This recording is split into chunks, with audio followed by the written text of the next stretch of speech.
Son las 17:11. Bien, vamos a poner en consideración de nuestros amigos oyentes a nivel nacional e internacional un diálogo con el profesor Andrés Obando Balseca. Él es consultor de comunicación estratégica y es licenciado en comunicación con mención en comunicación organizacional. Le hemos pedido a Andrés, que siempre está atento a lo que ocurre en el ámbito de la comunicación, en los espacios, en los eventos y en las expresiones políticas, le hemos pedido que nos acompañe para revisar algunos temas que tienen que ver con la acción que lleva adelante el gobierno del presidente Daniel Noboa. Una vez que tomó posesión, el 24 de mayo, se han dado ciertos mensajes, ciertas expresiones que bien vale la pena que nos detengamos en un minuto. Así que, bienvenido Andrés, y vamos a empezar por tal vez un primer elemento que surgió con la ceremonia de inauguración de este periodo gubernamental. Y es que pudimos ver en el espacio más importante, de mayor autoridad, digamos, en el hemiciclo del Palacio Legislativo, vimos a tres personajes, a Niels Olsen, a Daniel Noboa y a María José Pinto. Evidentemente, los tres son chicos, son jóvenes, son millennials. El poder, la responsabilidad de manejar un Estado, una república, un gobierno, en tres jóvenes. Su primera apreciación, Andrés, por favor, buenas tardes. Buenas tardes, Andrés, Gracias. igual a su equipo y a todas las personas que muy amablemente nos están mirando, nos están escuchando. A ver, mi primera lectura de todo el evento y en específico del discurso del presidente Daniel Noboa fue que el presidente Daniel Noboa del 2025 es distinto al del 2023 en varios aspectos, pero el principal es que se está tradicionalizando. Ajá. Y eso tal vez hace un poco de conflicto con lo que usted acaba de mencionar de que son personajes jóvenes. Claro que son personajes jóvenes, pero en la lógica de sus mensajes, al menos comparándole con el 2023 al 2025, es muy distinto. De hecho, en el discurso del presidente Daniel Noboa del 2023, él decía, somos jóvenes y los jóvenes estamos ahora en el poder. En el 2025, y él se refería a los jóvenes y él se reconocía como joven. En este 2025 ya no se reconoció como joven. Habló a los jóvenes, pero ya no se reconoció como joven. Segundo punto, en lo largo de su discurso, es corto comparado para con la tradición de nuestros presidentes. Claro que sí. Sin embargo, es más del doble de lo que él hizo en el 2023. Es un cambio fuerte, no es lo mismo hablar 9 minutos que hablar casi 21. Adicional, en el 2023 él utilizó una línea, si bien no totalmente lineal, con algunas inflexiones, pero preparadas. En el 2025 fue un presidente absolutamente de tarima. Y lo vimos en en dos momentos específicos, cuando agradeció a su madre, que supo manejar el auditorio para que haya una ovación hacia ella, y al final que haya una ovación hacia él, ya sea como estaba planteando su gobierno. Entonces, si a eso sumamos en la forma, en dos cuestiones específicas, en cómo hubo un mensaje tradicional de familia tradicional, no solo en el presidente, sino también en el presidente de la Asamblea y la vicepresidenta, porque los tres llegaron con sus familias, pero hablando como mensaje de familia tradicional. De hecho, ninguno de los tres, en sus palabras, hicieron alusión, por ejemplo, a grupos minoritarios, o a la comunidad LGBTIQ+, o al grupo indígena. Ninguno de ellos hizo esa alusión. Es decir, seguimos hablando del tradicionalizarse. Bueno, pero ahí le tengo que interrumpir porque me parece interesante esta referencia que usted hace a las familias. Estas presencias de chicos, de jóvenes, con sus familias, con unos vestuarios muy elegantes, digamos, muy bien, evidentemente responden a una clase social diferente, más alta, y están en condiciones de esas características. Eso para efectos de la población, ¿qué significará? Esta idea un poco de la monarquía, que se habló un momento cuando se pensaba que la señora Anabela iba a colocar la banda presidencial a su hijo, esta cosa. ¿Qué ocurrirá en la mirada de las gentes, ¿no? Es muy curioso lo que usted menciona porque, claro, nosotros lo leemos de eso y todos son mensajes. hablando desde el glamour que expresan ciertos personajes como la primera dama en específico, no tanto el presidente en sí, porque el presidente tiene su estilo. Él tiene su estilo y en algunos casos parecería que no cuida mucho su vestuario. Pero la primera dama tiene un estilo muy tradicional de élite y de elegancia máxima por sobre la media de la población. Seguro.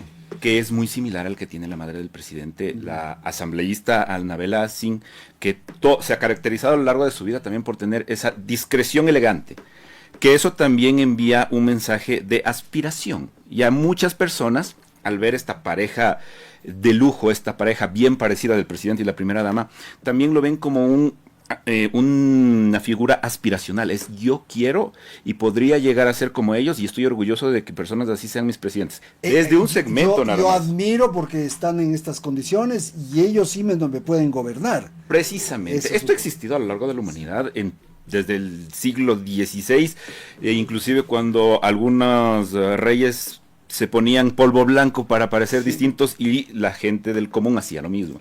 Es más o menos lo mismo. Con otro elemento que le quiero poner solamente para conversar, porque a mí me ha apasionado esto y no creo que se ha debatido mucho, y es que en las dos últimas elecciones, en la de Guillermo Lasso y en la de Daniel Noboa, ganan unos personajes que en condiciones de racionalidad, digamos, social, así, no deberían ganar nunca.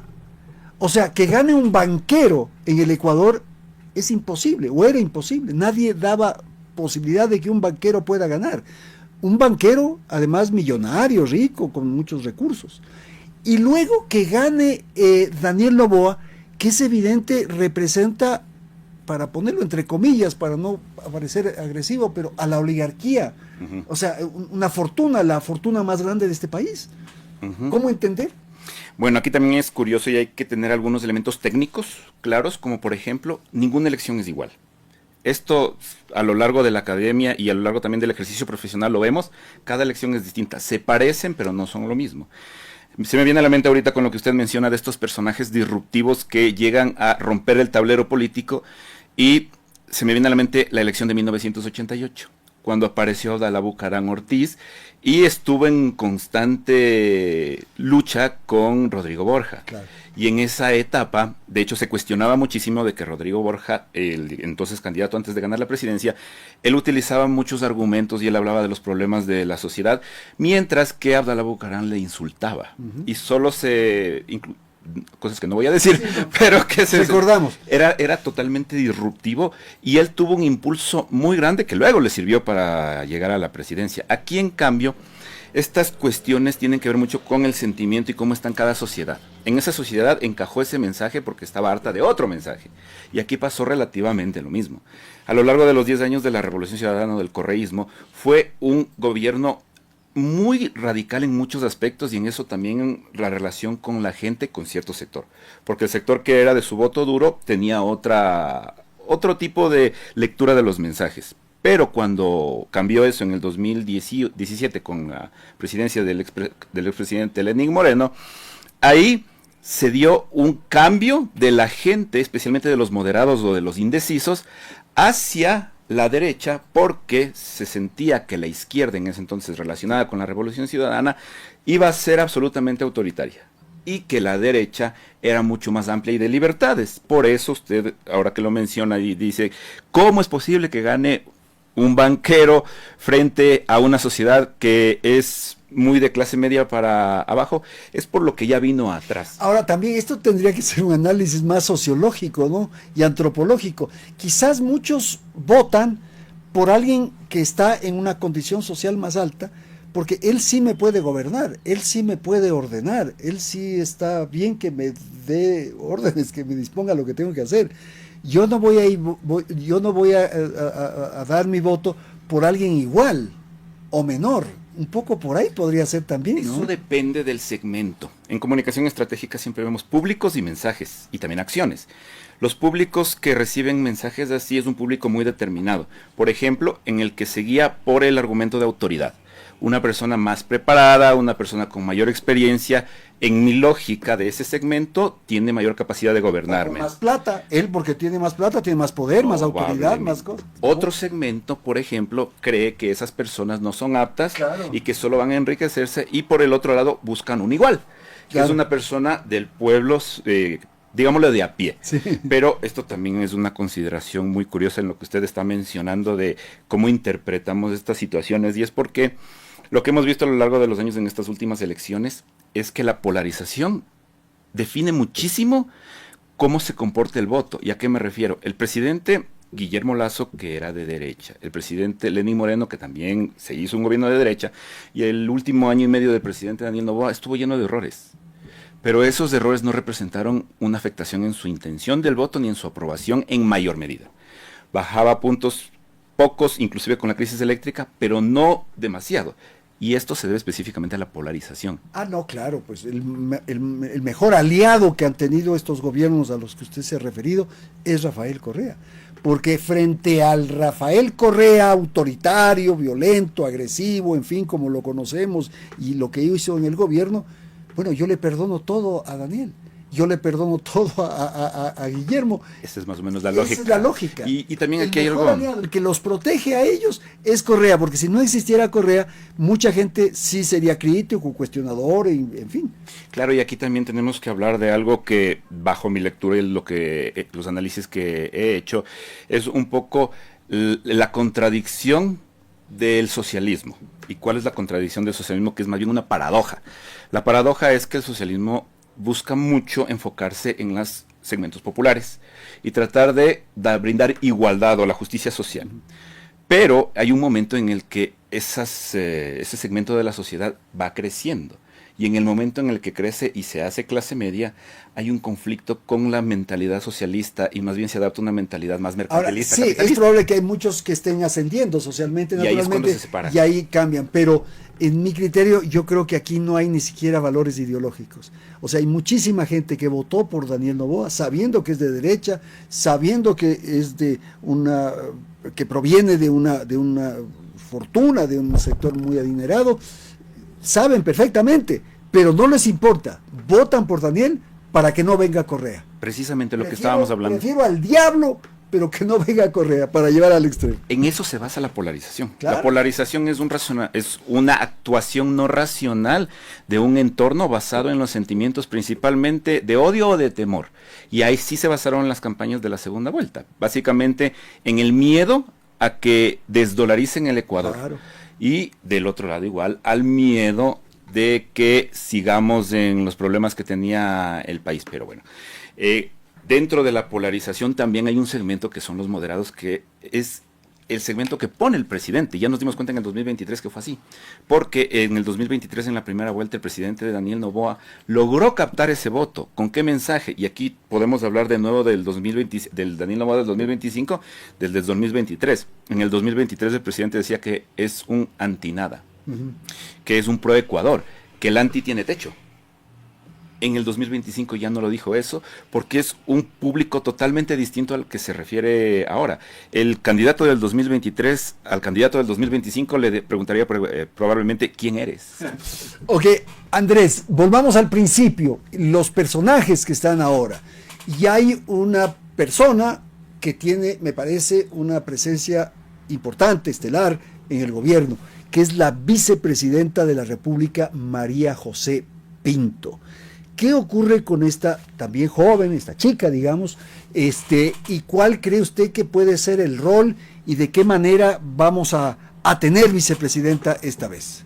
Bueno, podemos empezar diciendo que es un escenario totalmente distinto que el del gobierno pasado. En el gobierno pasado, la vicepresidenta era una posición directa del presidente, que trataba inclusive en ámbitos legales y judiciales de golpearlo. Esta vez no, esta vez se dio el mensaje inclusive en el 24 de mayo, en la posesión, cuando alzan la mano los dos juntos, que hay unión, que hay trabajo en equipo. Y dentro de eso, ahora el presidente siente también que puede ciertas cosas delegarle a ella, aparte de lo social que ya está en su decreto, pero tiene más confianza en algunos puntos, inclusive de lo que no hizo antes, que sería dejarle encargada la presidencia directamente a la vicepresidenta mientras él está de viaje.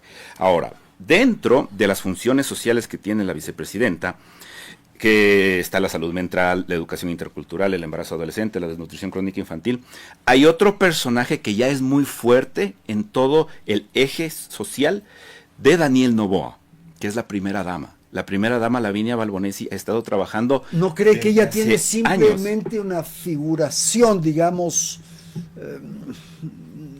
no tiene una responsabilidad?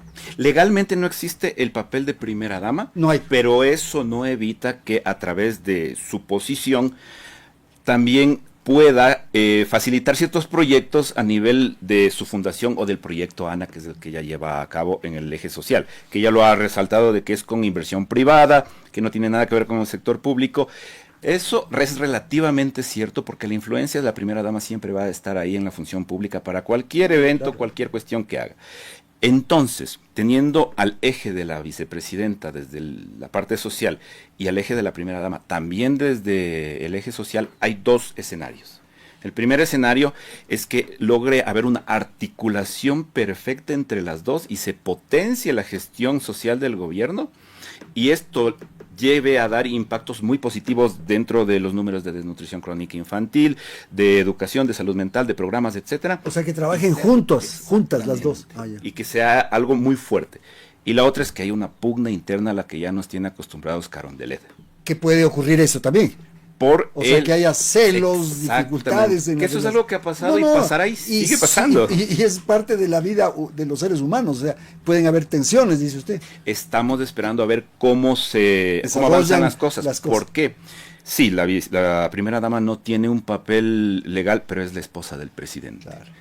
La vicepresidenta es la mano derecha del presidente. Pero en un momento de tensión, en proyección de escenarios, ¿quién está sobre quién? ¿Quién coordina a quién? ¿Quién, entre comillas, manda a quién? ¿Quién organiza para dar órdenes, de disposiciones? Eso puede ser un problema potencialmente de espacios de poder. O sea, puede haber un escenario que las dos trabajen juntas y que sea exitoso y que todo vaya muy bien y que logren tener resultados como usted señala. Y otra es que haya dificultades, tensiones ahí. Hemos visto las dos cosas. Hemos visto cuando dos funcionarios o dos personas se unen. Con las primeras damas no, me parece, ¿no? Han tenido un papel social, pero no tan potente como ha tenido la primera dama Lavinia Balbonesi, porque ella mismo, su figura ya en sí es potente por sí misma, por haber sido influencer antes, pero ahora muchísimo más porque se ha posicionado dentro, pero inclusive no creo que la vicepresidenta quiera competirle ese espacio, me parece bien difícil. No debería haber, pero hay un natural encuentro, al menos en cuestiones de funciones de las dos. Veremos lo que pasa. Lo que nos ha enseñado la historia es que inclusive en cuestiones muy pequeñitas se caen gobiernos, sí, y pasan cosas impensables. Todo puede pasar. Bien, vamos a un tercer punto que queremos plantear en esta conversación. Estamos entrevistando a Andrés Obando Balseca. Él es consultor en comunicación estratégica. Andrés, hoy día se anunció y tuvo su primera presentación la portavoz del gobierno, la vocera del gobierno, Carolina Jaramillo. Se trata de un personaje a la que hemos acudido cuando teníamos la posibilidad de analizar temas políticos, en fin, y que ha sido cercana al correísmo. De hecho, era parte del equipo de Fernando Alvarado, también fue cercana a Ricardo Patiño, y entonces llama la atención que ahora sea la portavoz, la vocera del gobierno.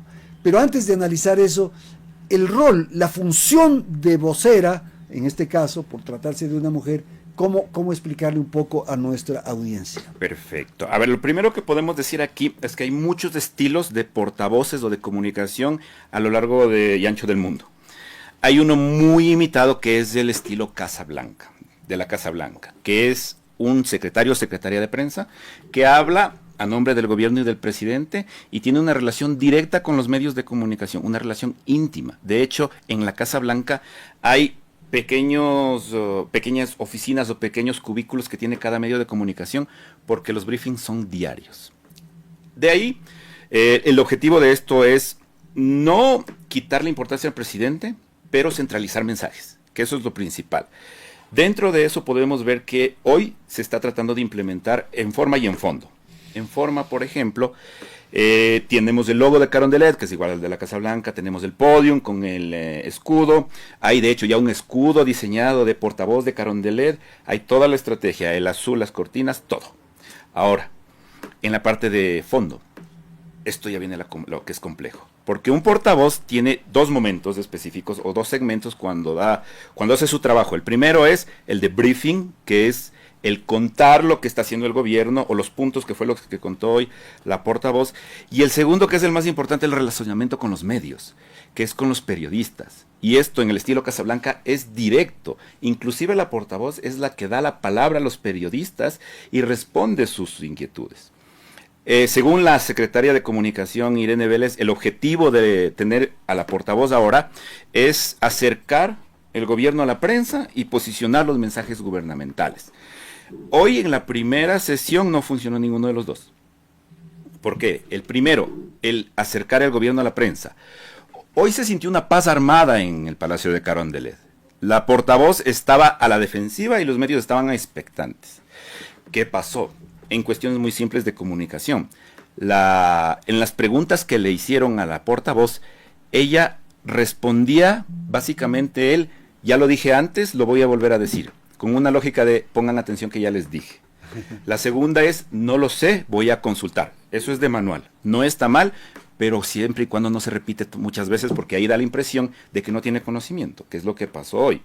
Y la última del relacionamiento es que en la lógica de las preguntas que tenían que ver con otros estamentos del Estado, simplemente la respuesta era, se encargará de esa comunicación el ministerio que está a cargo, o la institución. Es decir, no hubo esa cuestión de conexión con los periodistas y en la parte de fondo no hubo esa estrategia de posicionar los mensajes gubernamentales. ¿Por qué? La lógica de la vocera es que en los noticieros o en los medios, porque su público objetivo son los periodistas y son los medios, estén los mensajes. Hoy varios mensajes. Pero me parece que eso sí logró hoy día. No al 100%. Porque, anunció el tema de la minería, anunció... Una cosa es lo que anuncia y otra cosa es lo que recogen los medios. En los medios, ¿qué se recogió? Hoy mismo hubo 4 noticias del gobierno. La primera, la decisión sobre los Courier 4x4 del ministerio. La otra, la entrega de helicópteros por parte del presidente mismo en Guayaquil. Y la otra, la primera, que fue en la mañana del ministro del Interior, que nos contó del operativo para confiscar bienes a la familia de alias Fito. La vocera al menos ya tenía 2 de esos 3 fuera de sus mensajes listos para poderlos comunicar en su presentación. Claro. No habló ni del operativo, ni de lo que iba a hacer el presidente al mismo tiempo que ella estaba ahí, ni de lo que estaba también haciendo al mismo tiempo el Ministerio de la Producción. De hecho, el Ministerio de la Producción sacó su propio comunicado diciéndole a la ciudadanía que el 4x4 tapó lo que la vocera dijo. Era la idea. Claro. La idea de ser un portavoz es que todos los mensajes se centralicen. Es un tronco la portavoz. Y los otros mensajes son las ramas que salen de la portavoz. Pero en este caso fueron diferentes troncos. Era un bosque de mensajes que no tenían ningún tipo de control. Entonces ahí viene, y de hecho, otro punto más. El presidente debería haber sido quien presente a la vocera. Y diga, esta es la vocera oficial del gobierno, les dejo para que puedan conversar. Eso era lo adecuado.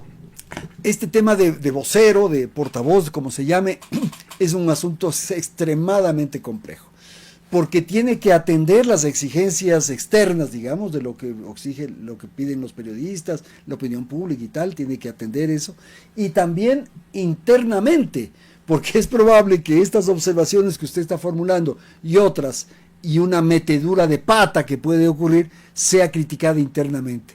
O sea, para hablar coloquialmente, le dan afuera y le dan adentro. Y ya pasó la metedura de pata que usted está comentando. Hace pocas horas. Primero terminemos con lo que usted estaba comentando.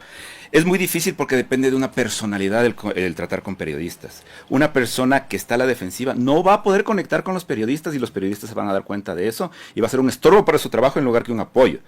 Tiene que haber esa química entre secretario o vocero y también los periodistas. Ahora, la interna. Con el comunicado del Ministerio de la Producción puede demostrar que no está enfocado en la estrategia desde la Secretaría de Comunicación de la Presidencia. y que cree que puede manejar su propia comunicación, o es más efectiva su propia comunicación. Y eso hace que haya choques internos. De hecho, algunos periodistas durante la sesión con la portavoz se quejaron de varios ministerios y sus equipos de comunicación porque no les facilitaban información.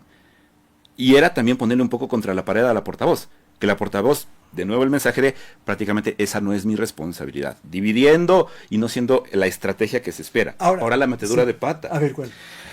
La portavoz hace poco en su cuenta de Twitter insultó a un periodista hace menos de 2 horas. Eso es un error muy, muy serio. Ahora, pero eso yo creo que debe ser pensado, o sea, cualquiera con un mínimo de sentido común dice, ¿para qué me abro un frente? ¿Por qué me voy a pelear? Esto lo hacen con alguna intención, creo yo. No le podría decir que esto lo hacen con una intención, porque desde mi lectura no le encuentro el sentido estratégico para una acción de este tipo, porque lo único que genera es más controversia de la que ya había antes de que la portavoz asume el cargo, como usted lo mencionaba hace poco. El fin de semana fue una crítica constante a la figura de la portavoz de Carolina Jaramillo, y eso ya violaba uno de los mandamientos de los portavoces, que es el portavoz no puede ser la noticia. La noticia es del gobierno o sus acciones. Y si a eso le sumamos que ya, hoy fue su primer día y podemos decir que hay cosas que se van a calibrar. De hecho, una de esas cosas que se tienen que calibrar es que no puede una portavoz solo hablar una vez a la semana con la prensa. En el estilo Casablanca es diario el contacto con la prensa, porque no, el gobierno no es que trabaja solo un día. Ahora, si le sumamos a esto, es terrible. Sí, yo sé, pero este es un tema que lo han estado tratando en el gobierno y que no les ha dado resultado y que ahora quieren tener un asunto más institucional, si cabe. Recuerde que en el gobierno, en el periodo corto de Daniel Noboa, tenían a Esteban Torres, que le asignaron una tarea de ese orden. Él aparecía abajo, no en el salón del Palacio Presidencial, sino más bien en la parte de abajo, salía y daba una declaración y ahí daba las cosas. Y no funcionó. No funcionó. En este ejemplo que usted menciona, que casi fue hace un año exactamente, seguramente, que estuvo el entonces viceministro Esteban Torres, que cometió o pasó lo mismo que está empezando a pasar con la portavoz actualmente. ¿Cuál era el papel del entonces viceministro Torres? Ser un vocero político, le dijeron. Pero lo que terminó pasando es que él creó frentes de pelea con la Asamblea Nacional. Sí. Y de hecho el presidente en ese entonces, Henry Kronfeld, le pidió al gobierno y al presidente que más bien quite de vocero al entonces viceministro. ¿Y cuál era el problema de ahí? El conflicto. Un conflicto totalmente innecesario. Un portavoz está para informar, no para pelear. No debería ser un papel, pero en todo caso ese papel lo cumple otros. Yo le decía antes de que nos abran el micrófono, ya vamos a terminar, que yo he seguido mucho al portavoz de la Casa Rosada en Argentina, de Milei.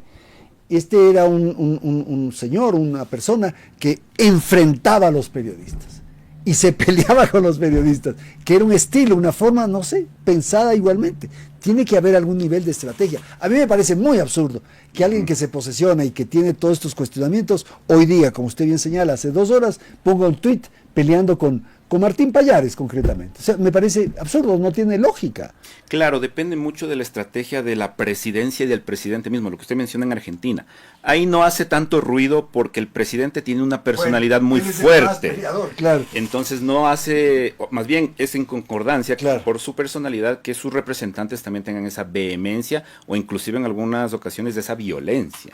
Pero en un gobierno en el que la misma vicepresidenta envía un mensaje de unidad, el mismo presidente de la Asamblea, que es parte del partido de gobierno, mandan un mensaje de tranquilidad y de unión, no tiene mucho sentido, no hace sentido que la vocera esté empezando su gestión de una manera tan agresiva, cuando ni siquiera la secretaria de Comunicación ha tenido esa actitud.